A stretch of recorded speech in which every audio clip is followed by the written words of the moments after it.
That's a tough question because it's a whole entire spectrum, and be as simple as I finished one task on my to-do list of 99 tasks, right?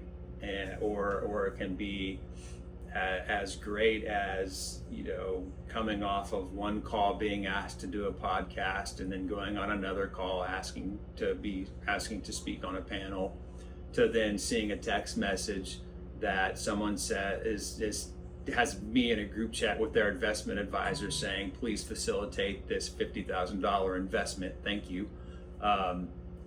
There's lots of ways that a day can be good for a startup. It just like there could be lots of ways that the day can be not so good, but I think I'm an optimist. Yeah.